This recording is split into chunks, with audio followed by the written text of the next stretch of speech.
दोस्तों, कहानी को पूरा सुनिएगा और अगर कहानी अच्छी लगे तो लाइक कीजिएगा। चैनल को सब्सक्राइब नहीं किया है तो चैनल को सब्सक्राइब कर लीजिएगा। तो चलिए स्टार्ट करते हैं।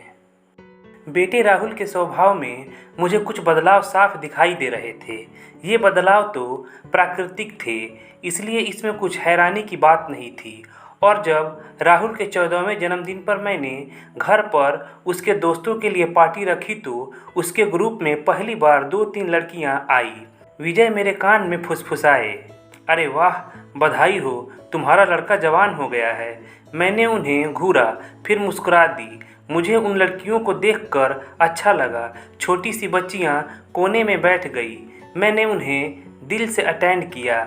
लड़के लड़कियां आजकल साथ पढ़ते हैं, साथ खेलते हैं। मैं उनकी दोस्ती को बुरा नहीं मानती। उन तीनों में से एक लड़की स्वाति कुछ ज़्यादा ही संकोच में बैठी थी। बाकी दो मुझे देखकर मुस्कुराती रहीं, 2-4 बातें भी की, लेकिन स्वाति ने मुझसे नज़रें भी नहीं मिलाई तो मुझे बहुत अजीब सा लगा। मैंने अपनी 17 वर्षीय बेटी स्नेहा से कहा भी, यह लड़की इतना शर्मा क्यों रही है? स्नेहा बोली, अरे मम्मी छोड़ो भी, इतने बच्चों में एक लड़की के व्यवहार पर इतना क्यों सोच रही हैं? मेरी तसल्ली नहीं हुई। मैंने विजय से कहा, वह लड़की तो कुछ भी नहीं खा रही है, बहुत संकोच कर रही है। सब बच्चों को देखो कितनी मस्ती कर रहे हैं। विजय ने कहा, हाँ कुछ ज़्यादा ही चुप है। खैर छोड़ो, बाकी बच्चे तो मस्त हैं ना। राहुल ने केक काटा तो हमें खिलाने के बाद उसकी नज़रें सीधे स्वाति पर गई तो मैंने राहुल की मुस्कुराहट में एक पल के लिए कुछ नई सी बात नोट की। माँ हूँ उसकी, लेकिन किसी से कुछ कहने की बात नहीं थी। खैर कुछ गेम्स, फिर डिनर के बाद बच्चे खुशी खुशी अपने घर चले गए। मैंने बाद में राहुल से पूछा, सिया और रश्मि तो सबसे अच्छी तरह बात कर रही थी, यह स्वाति क्यों इतना शर्मा रही थी? राहुल मुस्कुराया, हाँ उसे शर्म आ रही थी। क्यों शर्माने की क्या बात थी? अरे मम्मी, हमारे सब दोस्त हम दोनों का साथ नाम लेकर खूब चिढ़ाते हैं ना। मैं चौंकी, क्या? क्यों चिढ़ाते हैं? अरे आपको भी ना हर बात समझा कर बतानी पड़ती है मम्मी। सब दोस्त एक दूसरे को किसी न किसी लड़की का नाम लेकर छेड़ते हैं। मैं अपने युवा होते बेटे के समझाने के इतने स्पष्ट ढंग पर कुछ हैरान सी हुई। फिर मैंने कहा, यह कोई उम्र है इन मजाकों की? पढ़ने लिखने खेलने की उम्र है। लीव इट मम्मी, आप हर बात को इतना सीरियसली क्यों लेती हैं? सभी ऐसी बातें करते हैं। फिर मैंने आने वाले दिनों में नोट किया कि राहुल का फ़ोन पर बात करना बढ़ गया है। कई बार मैं उठाती तो फ़ोन काट दिया जाता था, फिर राहुल के उठाने पर बात होती रहती थी। मेरे पूछने पर राहुल साफ बताता कि स्वाति का फ़ोन है। मैं कहती, इतनी क्या बात करनी होती है तुम दोनों को? राहुल नाराज़ हो जाता, मेरी फ्रेंड है, क्या मैं उससे बात नहीं कर सकता? धीरे धीरे यह सब बढ़ता ही जा रहा था। स्वाति हमारी ही सोसाइटी में रहती थी। उसके मम्मी पापा दोनों नौकरी पेशा थे। मैं उनसे कभी नहीं मिली थी। राहुल और स्वाति एक ही स्कूल में थे, एक ही बस में जाते थे। दोनों के शौक भी एक जैसे थे। राहुल अपने स्कूल की फुटबॉल टीम का बहुत अच्छा प्लेयर था और स्वाति उसके हर मैच में उसका साहस बढ़ाने के लिए उपस्थित रहती। मैं विजय से कहती, कुछ ज़्यादा ही हो रहा है दोनों का। विजय कहते, तुम यह सब नहीं रोक पाओगी। अब तो उसकी ऐसी उम्र भी नहीं है कि ज़्यादा डांट डपट की जाए। अब तक हमेशा 90% से ऊपर अंक लाने वाला मेरा बेटा कहीं पढ़ाई में ना पिछड़ जाए, इस बात की मुझे ज़्यादा चिंता रहती। मैं रात दिन अब राहुल की हरकतों पर नज़र रखती और महसूस करती कि मैं किसी भी तरह राहुल और स्वाति को एक दूसरे से मिलने से रोक ही नहीं सकती।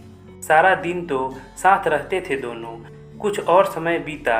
राहुल और स्वाति दोनों ने 10वीं की बोर्ड की परीक्षाओं में 85% अंक प्राप्त किए तो मेरी खुशी का ठिकाना न रहा।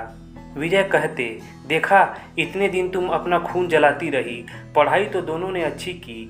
मैं कुछ कह न पाई। राहुल को हमने गिफ्ट में एक मोबाइल फ़ोन ले दिया तो वह बहुत खुश हुआ। कई दिनों से कह रहा था कि उसे फ़ोन चाहिए। फिर मैंने ही धीरे धीरे अपने मन को समझा लिया कि स्वाति राहुल की गर्लफ्रेंड है और मैं उसे कुछ नहीं कह सकती।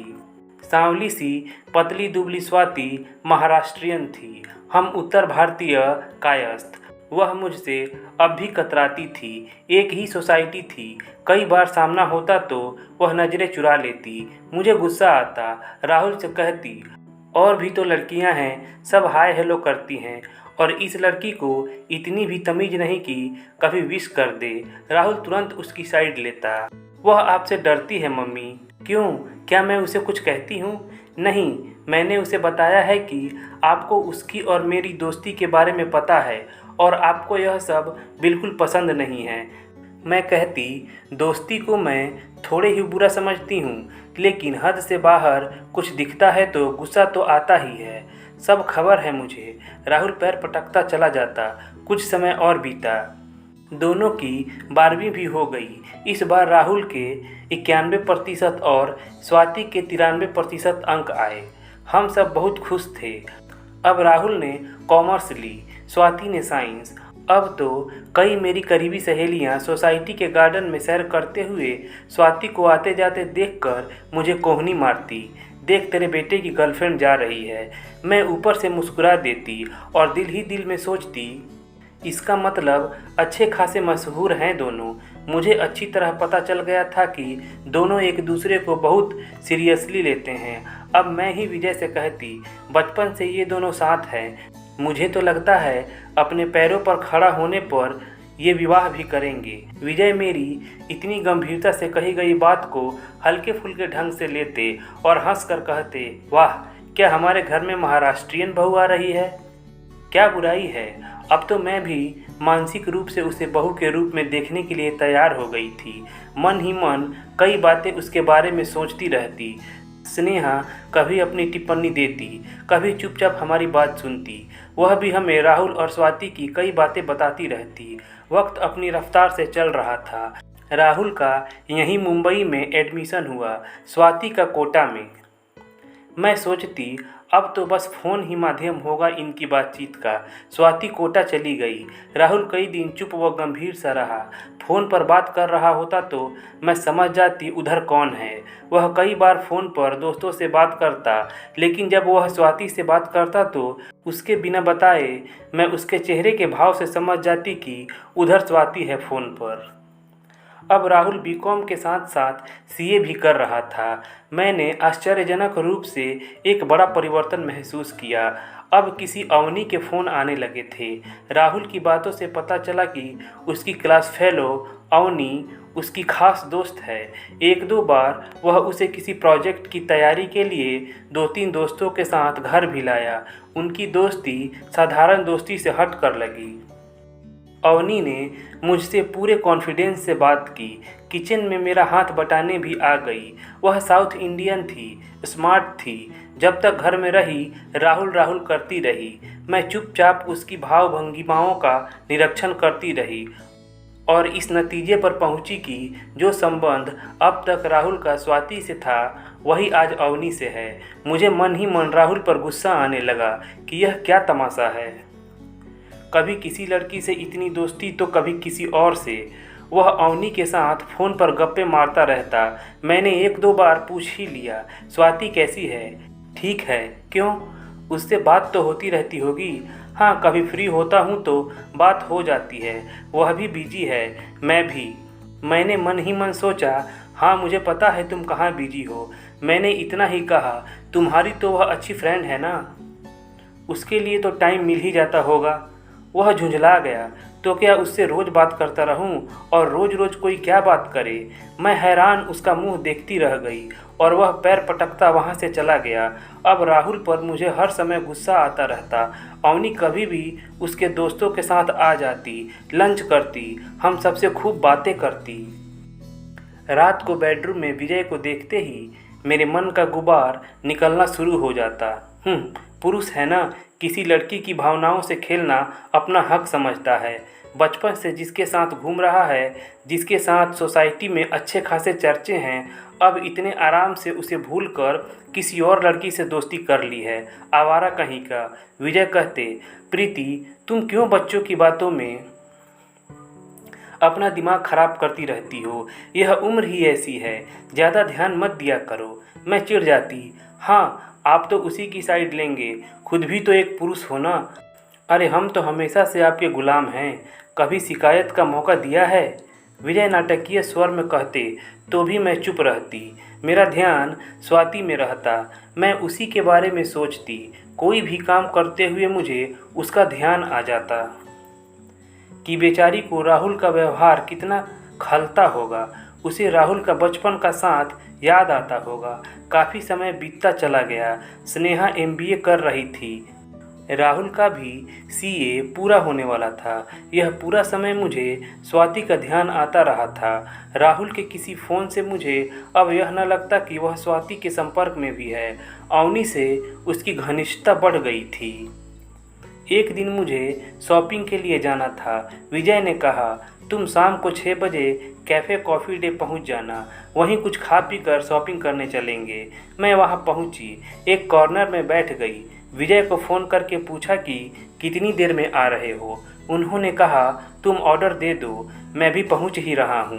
मैंने ऑर्डर देकर यूं ही नज़रें इधर उधर दौड़ाई तो मैं चौंक पड़ी। स्वाति एक टेबल पर एक लड़के के साथ बैठी थी और दोनों चहकते हुए आसपास के माहौल से बेखबर अपनी बातों में व्यस्त थे। मैं गौर से स्वाति को देखती रही। वह काफ़ी खुश लग रही थी। मेरी नज़रें स्वाति से हट नहीं रही थी। शायद उसे भी किसी की घूरती निगाहों का एहसास हुआ हो। उसने इधर उधर देखा, चौंक कर उस लड़के को कुछ कहा, फिर उठकर आई, मेरी टेबल के पास खड़ी हुई, मुझे नमस्ते की। मैंने उसे बैठने का इशारा करते हुए उसके हालचाल पूछे। वह बैठी तो नहीं, लेकिन आज पहली बार वह मुझसे बात कर रही थी। मैंने उसकी पढ़ाई के बारे में पूछा। उससे बात करते करते मेरी नज़र उसके पीछे आकर खड़े हुए लड़के पर पड़ी।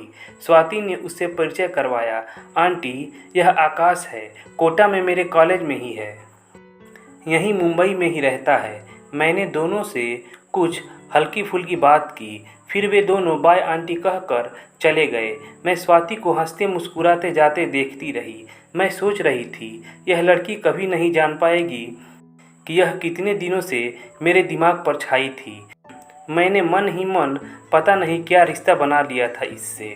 पता नहीं इसकी कितनी भावनाओं से मेरा मन जुड़ गया था। लेकिन आज मैं स्वाति को खुश देखकर बेहद खुश थी। दोस्तों, अगर कहानी अच्छी लगी हो तो प्लीज़ लाइक कीजिएगा और चैनल को सब्सक्राइब कर लीजिएगा। चलिए मिलते हैं अगले कहानी वाले वीडियो में। धन्यवाद।